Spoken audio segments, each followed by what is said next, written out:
जलकरण और सफेद गुलाब। अंधे कुएं के जादूगर का दूसरा भाग है दोस्तों। ये एक और चित्र है दोस्तों। अंधे कुएं का राक्षस आपने पढ़ा। अब आगे पढ़ते हैं। आकाश में उड़ते हुए हेमलता की दी हुई अंगूठी मेरे लिए बड़े काम की सिद्ध हो रही है, वरना इन समुद्रों को पार करना कठिन ही नहीं असंभव था। इस प्रकार उड़ते हुए जलकरण सातवें समुद्र पार कर रहा था तो वो रहा टापू। दानव की मौत अब निश्चित है और अंत में जलकरण टापू में वृक्ष की तरफ पहुंचा जिसका जिक्र विकरासुर ने हेमलता से किया था। यही है वह पेड़ की डाल जिस पे पिंजरा अटका हुआ है और इसमें तोता भी है। जल्द ही जलकरण पेड़ की डाल पर जा बैठा है। हा हा हा, अरे ये आवाज कैसी? आवाजें सुनकर जलकरण चौंका, लेकिन फिर धीरे धीरे सरकता हुआ पिंजरे की ओर बढ़ने लगा। किंतु जैसे ही पिंजरे को हाथ लगाया, तोता चिल्लाया, बचाओ बचाओ जलकरण बचाओ। आवाज सुनकर जलकरण चौंका, किंतु जलकरण ने तोते की चीखने की परवाह नहीं की और पिंजरा खोल तोते को पकड़कर बाहर निकाल लिया। वक्रासुर, दानव तेरा अंत समय आ गया है। तूने बहुत से मनुष्य का रक्त पिया है, अब तू मरने के लिए तैयार हो जा। कहकर कह कह कहा लगाकर जलकर ने तोते की गर्दन पर हाथ रखा। उधर बकरासुर दानव एक मनुष्य को अपने हाथों में दबोच कर उसका रक्त पी रहा था। तभी हाय, मेरी सांस क्यों घुटी जा रही है? क्या जलकर्ण सात समुद्र पार करके तोते के पास पहुंच गया है? पर जलकर्ण वहां कैसे पहुंचा सकता है? उस क्या पता कि मेरे प्राण तोते के अंदर हैं। लेकिन बकरासुर ने दानव जैसे ही समझ पाता कि राजकुमारी हेमलता की सहायता से जलकर्ण सात समुद्र पार जा पहुंचा है,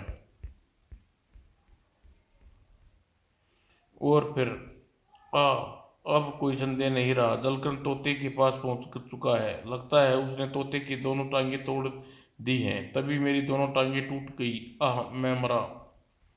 और जलकर्ण के ने दोनों हाथ फड़फड़ाते तोते की गर्दन मरोड़ दी। जा बकरासुर दानव जा, अब जाकर भगवान के दरबार में अपने पापों का लेखा जोखा दे दे। पुण्य तू तो भले ही तूने किया नहीं, इसलिए नरक में ही तुझे जगह मिलेगी। और पलक झपकते ही तोते के प्राण निकल गए। तोते के साथ ही उधर दानव वक्रासुर के भी प्राण पखेरु उड़ गए। अपना काम समाप्त करके जलकर ने हेमलता को दी हुई अंगूठी को अपनी उंगली में पहन लिया और वापस हेमलता के पास उड़ चला। और जैसे ही जलकरण कुएं के पास उतरा, आओ बेटा जलकरण, तुम्हें वापस आने में इतना समय क्यों लगाया? मामा सात समुद्र पार की सैर करके आ रहा हूँ। बेटा जलकरण, इस रत्न जड़ित अंगूठी का क्या क्या हुआ? अब हमारे पास समय नहीं रहा। मामा आप चिंता न कीजिए, अभी कुएं में जाकर हेमलता से रत्न जड़ित जूती ले आता हूँ। जल्दी जाओ बेटा। अगले ही पल जलकरण कुएं में छलांग लगा दी और उसकी नजरों से ओझल हो गया। ओह, किसी बुरी घड़ी में रतन जड़ित जूती हाथ लगी। इस जूती की वजह से हम कितने दिन घर से बाहर बाहर छोड़े यहाँ पड़े रहे हैं। जलकरण जैसे ही बकरासुर के मायावी महल में पहुंचा, तुम आ गए जलकरण। हेमलता, मैंने उस दुष्ट बकरासुर को मार दिया, अब तुम्हें कैद से मुक्ति मिल जाएगी। तो तुम सचमुच बकरासुर जीवित नहीं रहा? कहते हुए बरबस ही हेमलता की आंखों से आंसू छलक उठे। हेमलता की आंखों में आंसू देख जलकरण व्याकुल हो उठा। क्या हुआ हेमलता, तुम्हारी आंखों में आंसू? क्या तुम बकरासुर के मरने से दुखी हो? नहीं नहीं जलकरण, यह बात नहीं है। वह तो मुझे अपने पिता की याद आ गई थी, जिसे बकरासुर ने तभी खत्म कर दिया था जब वह मुझे उठाकर यहाँ लाया था। फिर अब तुम बिल्कुल अकेली हो गई हूँ। तुम अकेली नहीं हो हेमलता, मैं तुम्हारे साथ हूँ। मैं तुम्हें अपनी पत्नी बनाकर अपने साथ रखूंगा। जलकिरण जलकिरण शब्द सुनकर हेमलता ललचाते हुए अपना चेहरा छुपा लिया। तब जलकर्ण ने अपनी बाहें में भरकर बोला, आज से तुम्हारे सुख दुख की जिम्मेवारी मुझ पर हेमलता। यह मेरा सौभाग्य है जलकर्ण, अब तुम मेरे जीवन मेरे सब कुछ हो।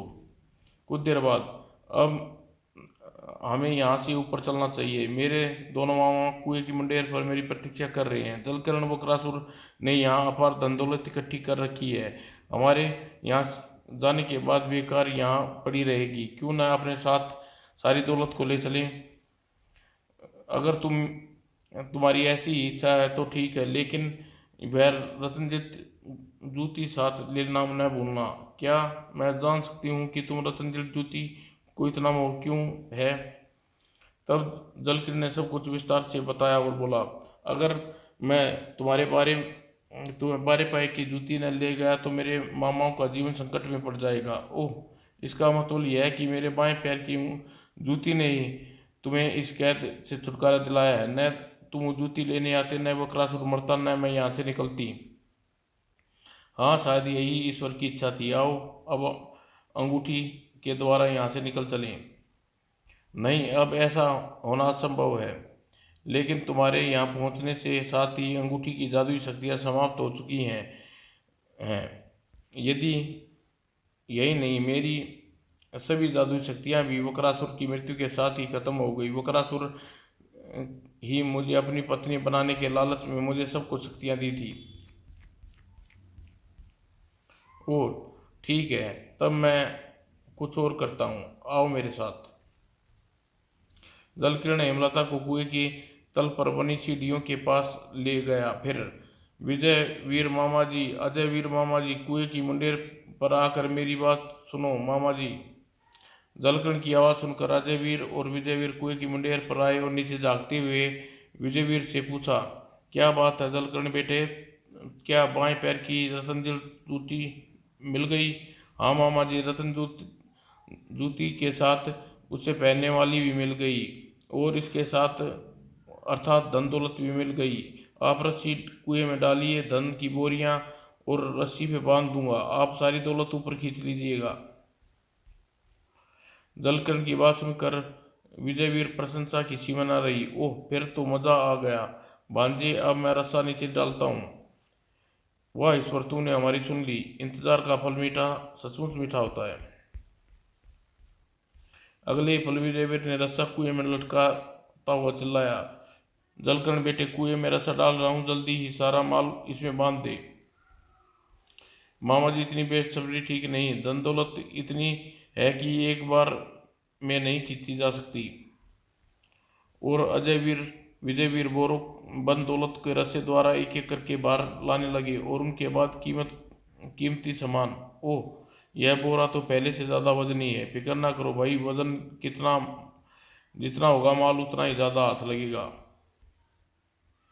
और सारी दौलत पहुंचाने के बाद हेमलता, धन तो ऊपर पहुंच गया, अब तुम रस्सा पकड़ लो, ऊपर पहुंच जाओ। नहीं जलकिरण, मैं बाद में ऊपर आऊंगी, पहले तुम ऊपर चले जाओ।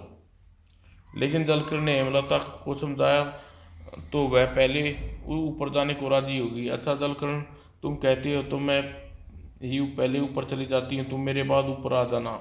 तुम निश्चिंत रहो, तुम्हारे बाद ऊपर पहुंच करने की बारी मेरी है। इतना कहकर जलकिरण मामाओं के रस्सा खींचने का आदेश दिया। और दूसरे ही पल, थोड़ी देर बाद, ओह, तुम ही हो रतनजीत जूती पहनने वाली लड़की, भला की खूबसूरत हो तुम तो। जूती के साथ साथ हम तुम्हें भी राजा जयदेव का उपहार में देंगे। हेमलता उन दोनों की बातें सुनकर हक्की बक्की रह गई।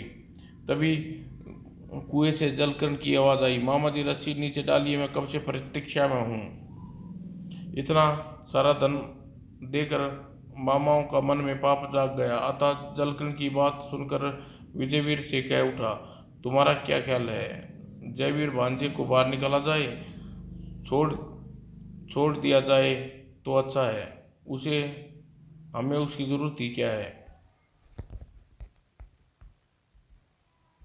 दोनों भाइयों ने तुरंत जलकर्ण को कुएं में पड़े रहने का निश्चय कर दिया, और उनका इरादा जान हेमलता चिंतित उठी। ओह, मामा तो बड़े धूर्त निकले, अब जलकर्ण का क्या होगा। तभी विजयवीर ने कुएं में जाकर हंसते हुए बोला, जलकरण हमारा रास्ता टूट गया है, फिर तुम ऊपर आकर करोगी क्या? कि आराम से नीचे चैन सी बंसी बजाओ, हेमलता को हम अपने साथ ले जा रहे हैं। ओ धोखा! विजयवीर की हंसी सुनकर जलकरण के मस्तिष्क में धमाका सा हुआ। अगले ही पल जलकरण गरज उठा, तुम तो कंस मामा निकले तुम! एक बात ध्यान से सुनना, कंस का वध अपने भांजे कृष्ण ने ही किया था। एक दिन तुम्हें भी जीवित नहीं छोड़ूंगा। हा हा हा! जलकरण गुस्से में पैर पटकता रह गया। हेमलता वहीं रस्सी बांध पहले ही विजयवीर अजयवीर को एक एक करके धन की सारी बोरियां और सामान अपने जलयान में पहुंचा दिया। चुपचाप हमारे साथ चलो, वरना जलकरण को अभी तुम्हारी आंखों के सामने मार डालेंगे। नहीं नहीं, जलकरण की जान मत लेना, मैं चलती हूँ। हाँ हाँ, अब आइन रास्ते पर। इस प्रकार जय अजयवीर और विजयवीर जलकरण को उसी कुएं में छोड़कर सारी दौलत और हेमलता को लेकर जलयान द्वारा कंचनपुरी की ओर लौट पड़े। कंचनपुरी पहुंचकर हेमलता और उस सारे धन को अपनी सराय में छुपा देंगे और ऐश्वर्या को कोई संदेह न हो। लेकिन जब हम अपने बेटे बारे में पूछेगी तो कह देंगे उसका बेटा कुएं में डूब कर मर गया। कुछ दिन रोएगी, फिर सब ठीक हो जाएगा। हाँ, यह ठीक रहेगा। और कंचनपुर पहुंचकर अजयवीर विजयवीर अपनी योजना अनुसार हेमलता को एक सराय में कैद कर जब घर पहुंचे तो साथ जयकरण को न देख ऐश्वर्या व्याकुल हो उठी। क्या तुम दोनों के साथ जलकरण भी तो गया था? वह कहाँ रह गया मेरा लाल? क्या बताएं दीदी, रतनजड़ी जूती तो हम ले आए, लेकिन जलकिरण को वापस न ला सके। भू! कहते हुए अजयवीर ने आंसू मगरमच्छ के आंसू रो पड़ा। तब विजयवीर मनगढ़ंत कहानी सुनाते हुए आगे बोला, जिस कुएं में जलकरण रतनजड़ी जूती लेने उतरा था उसी कुएं में डूबकर मर गया, लेकिन डूबने से पहले रतनजड़ी जूती बाहर फेंक दी। हमारी जान बचाने के लिए जलकरण ने अपनी जान पर खेल गया। हाय, हम उसके लिए कुछ भी न कर सके। जलकरण की मृत्यु का समाचार सुन ऐश्वर्या फूट फूट रो पड़ी। हाय मेरे लाल, एक तू ही तो मेरा सहारा था, अब तू भी मुझे छोड़कर चला गया। आह, अब मैं किसके सहारे जीऊंगी? धैर्य रखो दीदी, भगवान को शायद यही मंजूर था। फिर दोनों भाई उन्हें विश्वास हो गया कि ऐश्वर्या अब उन पर जरा भी संदेह नहीं हुआ तो दूसरे कमरे में जाकर आपस में मंत्रणा करने लगे। भाई विजयवीर, हमारी योजना सफल रही, अब हमें देर न करनी चाहिए। हेमलता और दूसरी रत्नजड़ी जूती लेकर महाराज के दरबार में तुरंत पेश होना चाहिए। ठीक है। इस इसलिए हेमलता को सराय से निकालने से पहले उसकी जुबान बंद रखने का प्रबंध करना होगा। ठीक है, चलो चलते हैं। फिर अजयवीर और विजयवीर सराय पहुंचे। हेमलता को चेतावनी देते हुए बोली, हेमलता, हम राजा जयदेव के दरबार में चल रहे हैं। आशा करता हूँ तुम वहां पर हमारे विरुद्ध जुबान नहीं खोलोगी। अगर ऐसा करोगी तो हम टापू पर जाकर जलकरण की जान से मार देंगे। नहीं नहीं, आप लोग जलकरण की जान बख्श दीजिए, मैं वैसा ही करूंगी जैसा आप कहोगे। और फिर निश्चित हो गया। अजयवीर वहीं ठहर गया और विजयवीर हेमलता को लेकर राजा जयदेव के मिलने चला गया। जब विजयवीर राजा जयदेव के दरबार में पहुंचा, विजयवीर, क्या तुम दूसरी रत्न जूती ले आए? जी महाराज, मैं जूती के साथ साथ जूती पहनने वाली रूपसी हेमलता को भी आपकी सेवा में ले आया हूँ। तो ये है वह अनुपम सुंदरी, बेशकीमती रत्नजड़ी जूती पहनती थी। सचमुच यह संगमरमर की प्रतिमा के समान है। जी महाराज। और विजयवीर ने रत्नजड़ी जूती राजा को सौंप दी। राजा जसवंत देव ने विजयवीर को उचित प्रकार पुरस्कार देकर दरबार से विदा किया और हेमलता के साथ लेकर राजमहल की ओर चल दिए। 25 वर्ष बीत गए। ऐश्वर्या लक्ष्मी को कुछ पता नहीं, क्यों न हेमलता से ब्याह कर लूं। और महल पहुंचने के बाद राजा जयदेव ने हेमलता से कहा, हेमलता, तुमसे ब्याह करना चाहता हूँ। और कुछ सोचने कर हेमलता बोली, महाराज आप मुझसे विवाह करना चाहते हैं, इसमें मुझे कोई आपत्ति नहीं, पर विवाह से पहले मेरी एक शर्त है। क्या? राजा की बात सुनकर हेमलता एक पल के लिए गुमसुम हो गई। महाराज आप अपने राज्य में ढिंढोरा पिटवा दीजिए, जो व्यक्ति मुझे जलकर्ण की कहानी सुनाएगा उसे मुंह मांगा पुरस्कार दिया जाएगा, और जब तक मुझे जलकर्ण की कहानी नहीं सुनाएगी तब तक मैं आपसे विवाह नहीं कर सकती। यह तो कोई मुश्किल काम नहीं है, आज ही पूरे राज्य में ढिंढोरा पिटवा देते हैं। और दूसरे दिन, सुनो सुनो महाराज, जयदेव की आज्ञा सुनो। जो भी व्यक्ति महाराज को जयदेव की महाराज जयदेव अतिथि हेमलता को जलकर्ण की कहानी सुनाएगा उसे मुंह मांगा पुरस्कार दिया जाएगा। जलकर्ण की कहानी, यह जलकर्ण कौन है? मुनादी सुनकर भीड़ में खुसर फुसर शुरू हो गई। यह तो बड़ा आसान काम है, जलकर्ण मनगढ़ंत कहानी गढ़कर सुना दी जाए, पुरस्कार ले लो। मैं आज ही जलकर्ण की कहानी सुनाने राजमहल में जाऊंगा। और इस प्रकार लोग राजमहल में आकर जलकर्ण की उल्टी सीधी कहानी हेमलता को सुनाने लगे। एक था जलकर्ण, वह हमेशा जल में रहता था, इसलिए उसको जलकर्ण कहते थे। जलकर्ण बहुत ही बड़ा जादूगर था। मुझे नहीं सुननी तुम्हारी उजुल बुजुल कहानी, चले जाओ यहाँ से। हेमलता उसकी कहानी सुनने से पहले उसे भगा देती। इसी प्रकार एक महीना बीत गया, कोई भी ऐसा आदमी नहीं आया जो हेमलता को जलकर्ण की कहानी ठीक से सुना पाता। एक दिन, महाराज एक बूढ़ा और एक बूढ़ी आपसे मिलना चाहते हैं। बूढ़ा आदमी कह रहा है कि वह जलकर्ण की कहानी जानता है। ठीक है, उसे दरबार में आने दिया जाए। थोड़ी देर बाद, महाराज की जय हो, जलकर्ण की कहानी सुनाने आया हूँ महाराज। बुजुर्गवार, तुम सुनाओगे कहानी? राजा जयदेव बूढ़े की बात पर विश्वास नहीं हो पा रहा था, और फिर राजा हेमलता को दरबार में बुला लिया। अब सुनाओ जलकर्ण की कहानी। यह बूढ़ा पता नहीं कौन है, जलकर्ण की कहानी भला क्या मालूम। कहानी सुनने से पहले एक बात कहना देता हूँ कि जब भी कहानी सुनाऊंगा बीच में कोई नहीं बोलेगा। अगर बीच में कोई बोला तो उसी समय कहानी सुनाना बंद कर दूंगा, और आगे की कहानी फिर दूसरे दिन सुनाऊंगा। ठीक है? बड़ी विचित्र शर्त है। तब बूढ़ा ने कहानी शुरू कर दी। एक राजा था, अपनी जिद का पक्का था। एक दिन जब राजा की रानी के पास था तो रात्रि के समय कोई दूर गीदड़ बोला। राजा जिद पर अड़क गया। शेर बोला। महारानी ने कहा, यह गीदड़ की आवाज़ है। बूढ़े ने कहानी सुनते ही राजा जयदेव को 25 वर्ष पहले अपने साथ घटी घटना याद आ गई। यह बूढ़ा तो 25 वर्ष पहले मेरी घटना और ऐश्वर्या की कहानी सुना रहा है, ये पर यह सब कैसे मालूम हुआ?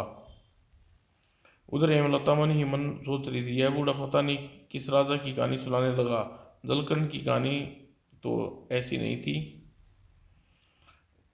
उधर बूढ़ा कह रहा था, राजा रानी की जिद पर अगर उसकी बात सच हुई तो रात को शेर बोला तो रानी 25 वर्ष के लिए राज्य छोड़कर अज्ञातवास चली जाएगी, और अगर महारानी की बात सच निकली तो राजा गीदड़ बोला तो राजा 25 वर्ष के लिए राजपाट छोड़कर अज्ञातवास के लिए चले जाएंगे। ओ, यह सतपथ मेरी कहानी है।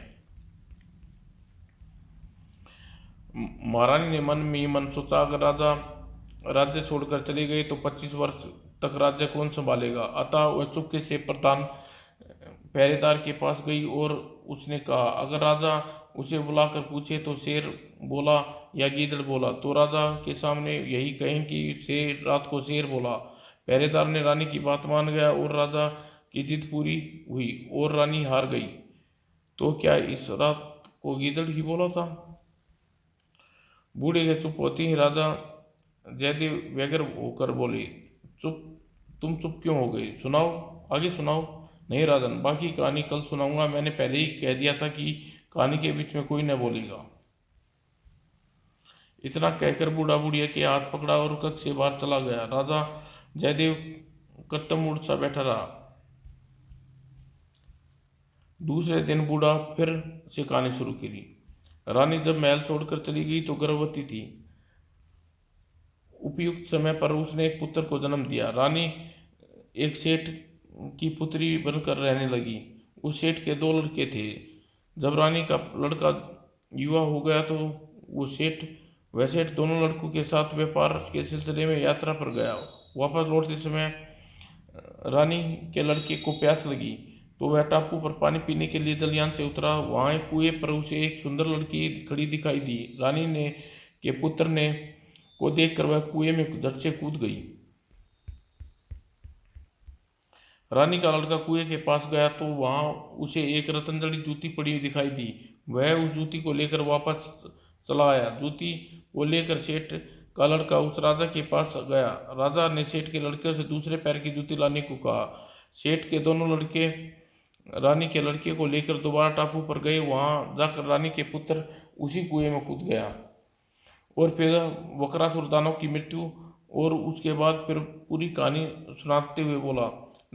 इस तरह रानी के पुत्र कुएं में ही अकेला छोड़कर सेठ के दोनों पुत्र दानव की सारी दौलत लेकर हेमलता को जबरदस्ती वहां से उठा लाए और राजा के महल में छोड़ आए।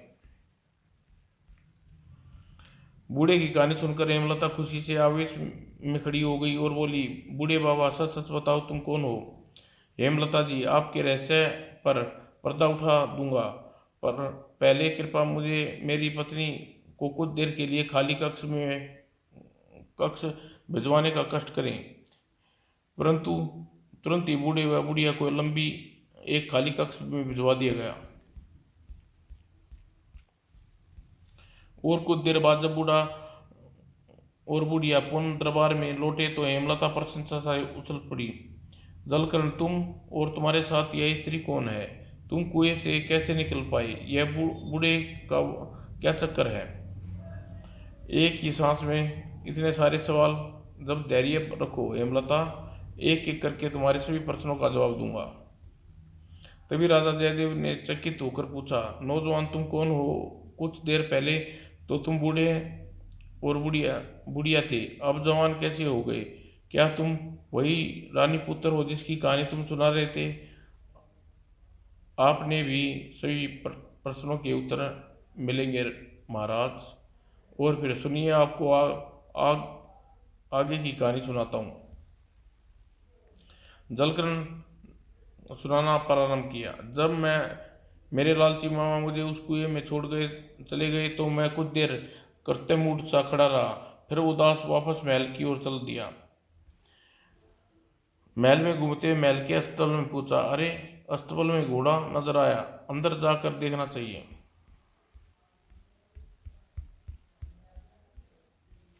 जैसे ही अस्पताल में प्रवेश हुआ, आओ जलकर्ण आओ, आखिर तुम आ ही गए। मुझे देख हैरान मत हो जलकर्ण, मैं बकरासुर दानव का घोड़ा हूँ।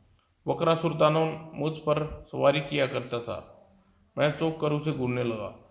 तुम बोल सकते हो और मेरा नाम कैसे मालूम हुआ? मेरे स्वामी बकरासुर दानव ने मुझे बताया था कि तुम जलकर्ण ही यहाँ जीवित प्रवेश कर सकता है। तुम अपनी परेशानी मुझे बताओ, शायद मैं तुम्हारी कोई मदद कर सकूं। तब मैंने घोड़े को बताया, मेरा मामा हेमलता का अपहरण करके ले गया, मुझे कुएं में ही छोड़ गया। मुझे समझ में नहीं आता कि मैं कुएं से बाहर कैसे निकलूं। बाहर जाने का एक उपाय है, मैं तुम्हें पाताललोक ले जाता हूँ। पाताललोक की राजकुमारी चित्रलेखा के पास एक उड़ने वाला घोड़ा है, अगर वह तुम्हें मिल जाए तो तुम कुएं से बाहर जा सकती हो। मैं उतावला सा होकर बोला, मुझे पाताललोक ले चलो, मैं तुम्हें उड़ने वाले घोड़ा जल्दी ही चाहिए। पता नहीं मेरे मामा हेमलता को कहाँ ले जा गए। हाँ हाँ, क्यों नहीं, तुम मेरे पीछे चलो। घोड़ा मुझे पीछे आने को कहकर अस्तबल से निकल पड़ा और एक और चल दिया। मैं उसके पीछे चल दिया। थोड़ी देर बाद एक सरोवर के पास लेकर बोला, जलकिरण, अब तुम मेरी पीठ पर सवार हो जाओ, मैं सरोवर में पाताललोक का रास्ता है। मैं तुरंत ही घोड़े की पीठ पर सवार हो गया। मेरे बैठते ही घोड़ा सरोवर में घुस गया। तभी अरे, सरोवर में घुसते ही पानी में रास्ता बन गया। शायद यह सीढ़ियां पाताललोक में जाती होंगी।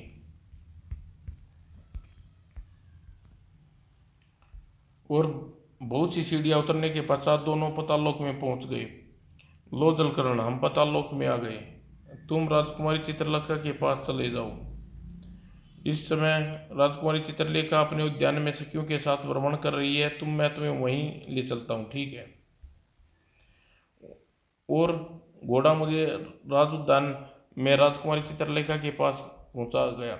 मुझे देखकर चित्रलेखा बोल उठी, ओह, तो जलकर्ण तुम सचमुच आ गए। आखिरकार राजजोत्सी की बात सच हुई। ओह, राजकुमारी चित्रलेखा मुझे देखते ही कैसे पहचान गई। मैं सोच में डूब गया। तभी, आओ जलकिरण आओ, हम तुम्हारी प्रतीक्षा थे, वर्षों से कर रहे हैं। आज हमारी प्रतीक्षा समाप्त हुई। लेकिन आप मुझे कैसे जानती हैं? मैं आपको आपको कैसे पता कि मैं पाताल लोक आने वाला हूँ?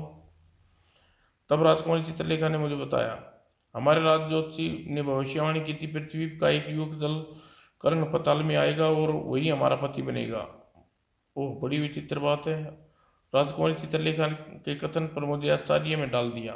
तभी, जलकर्ण, अब मेरा काम समाप्त हुआ, मैं मुझे वापस जाने की आज्ञा दो। ठीक है, अब तुम जाओ। और घोड़ा आज्ञा लेकर वापस चला गया। घोड़े के जाने के पश्चात, आओ, तुम्हें अपने पिता पताल देव के पास ले चलूं। जैसी आपकी इच्छा राजकुमारी।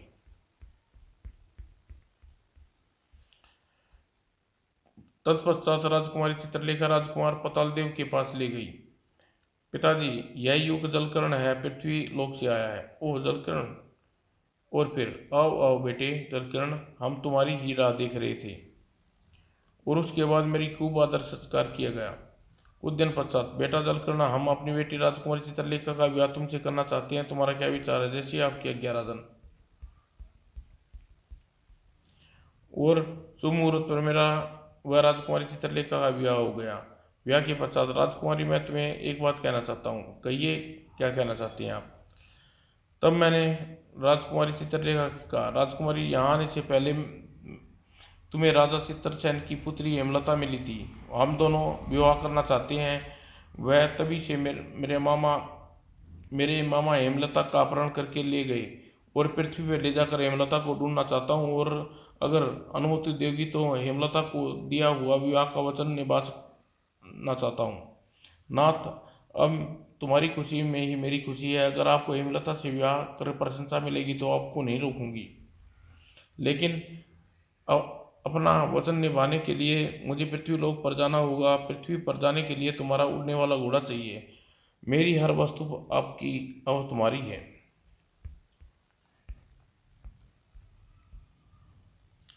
और फिर चित्रलेखा ने एक क्यारी के पास ले गई। उस क्यारी से सफ़ेद और काले फूल खिले थे। राजकुमारी चित्रलेखा ने सफ़ेद फूल तोड़ा और मुझे बोल देती हुई बोली, तुम यह चमत्कारी सफ़ेद फूल सूंघ लो। लो। मैंने सफ़ेद फूल चित्रलेखा के हाथ से लिया और जैसे ही सफ़ेद फूल सूंघा, ओह, यह क्या हो गया मुझे? मैं बिल्कुल बूढ़ा हो गया हूँ। राजकुमारी, यह सब क्या? घबराओ नहीं। इतना कहकर चित्रलेखा दूसरी क्यारी से काला गुलाब तोड़ लिया।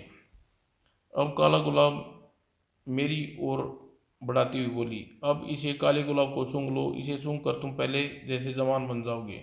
मैंने राजकुमारी चित्रलेखा से काला गुलाब लिया। काला गुलाब सूंघते ही मैं फिर से जवान बन गया। ओह, ये फूल तो बड़े चमत्कारी हैं। इन फूलों को हम अपने साथ पृथ्वी पर ले चलेंगे। हाँ, इन फूलों की मदद से हम पृथ्वी लोक पर तुम्हारे दुष्ट मामाओं की नज़रों से बचकर हेमलता को खोज सकेंगे। और राजकुमारी चित्रलेखा पूरी तरह मेरे साथ देने के बाद राजी हो गई। मैं जब राजकुमारी चित्रलेखा के साथ राजा पताल देव के पास जाकर बोला, पिताजी, अब मैं राजकुमारी चित्रलेखा के साथ पृथ्वी पर जाना चाहता हूँ। मेरी माँ मेरे वियोग में तड़प रही होगी। ठीक है बेटा, एक दिन तुम्हें पृथ्वी पर जाना ही है। महाराज पताल देव से इजाजत लेकर दिन हम उड़ चले वाले घोड़े पर बैठे और पृथ्वी की ओर उड़ने लौटने के लिए उड़ चले। पृथ्वी पर पहुंचकर मैंने उड़ने वाले घोड़े को वापस पाताल लोक भेज दिया। और तत्पश्चात फिर ये सबसे पहले अपनी माँ के पास जाना चाहता हूँ। ठीक है, लेकिन वहाँ तुम्हें दुष्ट मामा भी होंगे तुम्हारे, अतः तुम अपना रूप बदल लेना चाहिए। हाँ, हमें सफ़ेद गुलाब सूंघकर बूढ़े बुढ़िया बन जाएं। बूढ़े बुढ़िया बनकर हम कपड़े बदले और फिर सेठ उदयवीर सिंह के मकान में पहुंचे। भिक्षा दो बूढ़े आत्माएं तुम्हें आशीष देंगी, भिक्षा दो। हमारी आवाज सुनकर ऐश्वर्या लक्ष्मी कटोरी में आटा लेकर आई। बाबा आटा लो। माई तुम कुछ उदास सी हो। हम जानते हैं कि तुम अपनी उदास क्यों हो। तुम अपने बेटे जयकर्ण के वियोग में घुली जा रही हो। हाँ, लेकिन तुम लोग यह सब कैसे जानती हो? संकित न हो माई, हमें पता है तेरा बेटा जल किरण जीवित है और सिद्धि तुझे मिलेगा। सच बाबा, मेरा लाल सचमुच जीवित है।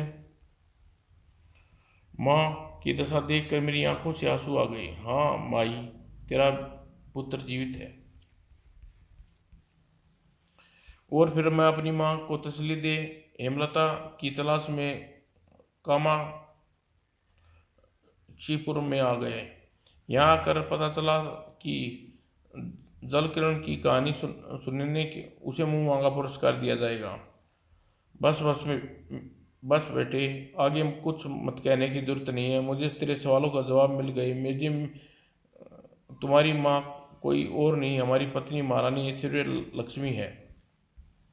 हाँ महाराज, मैं महारानी ऐश्वर्य लक्ष्मी का पुत्र जलकिरण हूँ। तुम हमारे बेटे हो जलकिरण। कहते हुए राजा अधिक भावुक हो उठे। अगले ही पल, हमें माफ कर दो बेटे, हमें अपनी जिद और झूठी शान की सजा भुगत चुके हैं। पिताजी, आपको मुझसे माफी नहीं, माताजी से माफी मांगनी चाहिए। आपकी वजह से न जाने कितने दुख भोगे हैं। इतना कहकर जलकिरण जयदेव और स्वर्गीय सेठ उदयवीर सिंह को पता बता दिया। पता जानने के बाद हम अभी महारानी को लाने के लिए सैनिक को कंचनपुर भेजते हैं। साथ ही सैनिकों को विजयवीर और अजयवीर को बंदी बनाकर यहाँ लाने का आदेश भी दे दिए पिताजी। उन्हें अपने कर्मों की सजा मिलनी चाहिए।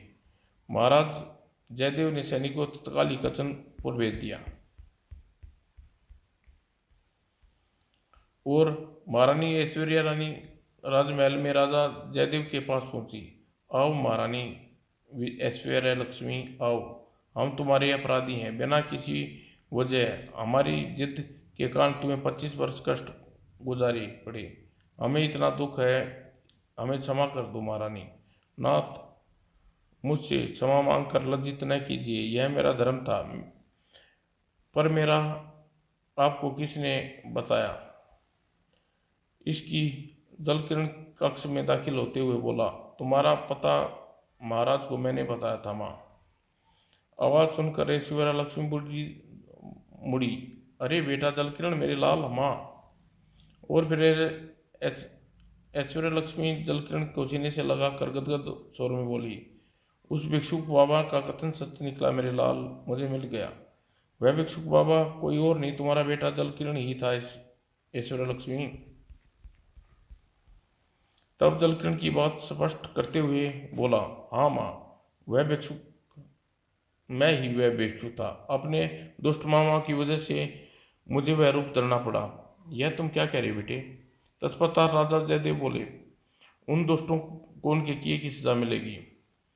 फिर जलकिरण ने सारी बात विजय लक्ष्मी को बता दी। इतना कहकर राजा जयदेव मुख्य राज सैनिक को बुलाया और विजयवीर को दरबार में पेश करने का हुक्म दिया। थोड़ी देर बाद अजयवीर और विजयवीर बंदी के रूप में दरबार में पेश किया गया। जलकिरण, भांजे तुम जीवित हो? हाँ दुष्टों, मैं जीवित हूँ, तुम्हारे सामने हूँ। अब अपने किए की सजा भुगतने के लिए तैयार हो जाओ। तभी महाराज दौड़े। ले जाओ इन्हें, इनका वध कर दो, चिलकौओं को खिला दो। महाराज का आदेश सुनकर ऐश्वर्या बरबसी फरियाद कर उठी। नहीं महाराज, इतना कठोर दंड न दीजिए इन्हें। कुछ भी हो, इनके पिता ने मुझे शरण दी थी, मैंने इन्हें भाई कहा है, इनके प्राण बख्श दीजिए। तुमने हमें धर्म का संकट में डाल दिया लक्ष्मण। तभी ठीक है, इन्हें प्राण दान देता हूं, परंतु यह सफेद गुलाब जरूर सूंघना पड़ेगा। जलकिरण की बात सुनकर अजयवीर और जयवीर ने जान में जान आ गई। उन्होंने अपना तुरंत ही जलकिरण का सफेद गुलाब सूंघ लिए अरे यह क्या दशा हो गई, हम बूढ़े कैसे हो गए। नहीं, यही तुम दोनों की सजा है दुष्टों, जाओ और जब तक जीवित रहो भिखारी बने भीख मांग कर गुजारा करो। लेकिन जलकिरण को तरस नहीं आया। उसको तमाम संपत्ति जब्त कर ली और राजकोष में जमा कर दी, हुक्म देते हैं, और धक्के मारकर महल से निकाल दिया। और इस तरह अजयवीर और विजयवीर बूढ़े बने अपनी पत्नियों के साथ भीख मांग मांग कर जीवन यापन करने पर मजबूर हो गए। भिक्षा दे बाबा, पापी पेट का सवाल है, भगवान के नाम पर कुछ दे देता था। वह जलकरण हेमलता से विवाह कर अपनी दोनों पत्नी और माँ बाप के साथ सुख से रहने लगा। समाप्त दोस्तों।